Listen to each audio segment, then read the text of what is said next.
ngày nay mùa cất lời vào buồn ngông ngập lòng qua rim khuya vừa ta chúa đã chư lệ cầu lô không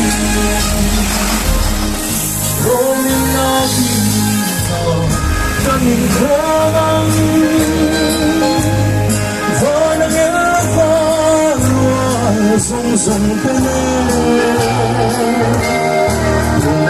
là lòng ma rung na sông hiên căng la ta ma lô na ta tu đồng lại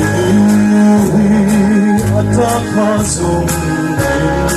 ta tan suma sushi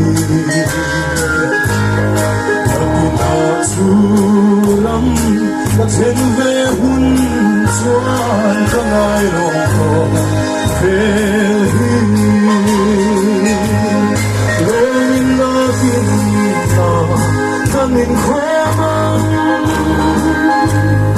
và nhớ pha lúa sông sông tên ngày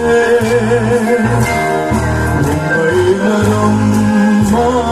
rung na sông hiên căng la qua ma lô na la tu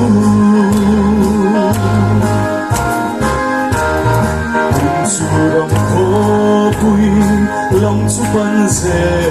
mình lấy ta dè ba rim tuy có thêm một phê ta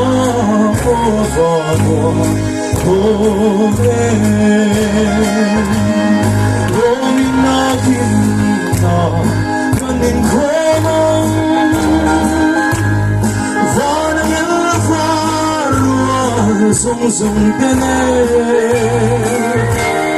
vùng ấy là rồng mơ rung na sông hiên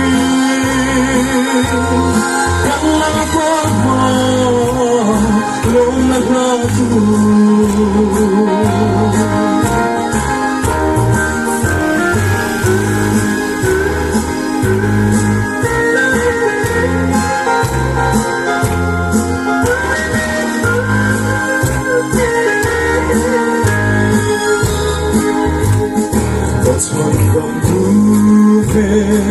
Tuam riang nu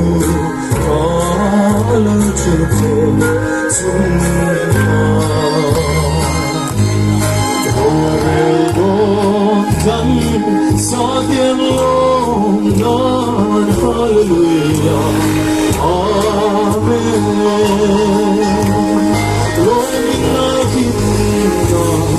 kan min khomang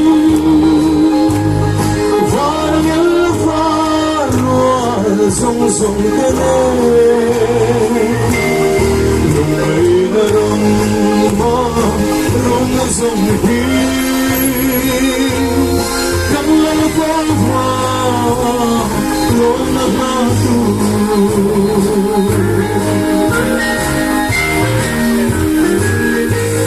Suara pribadi saya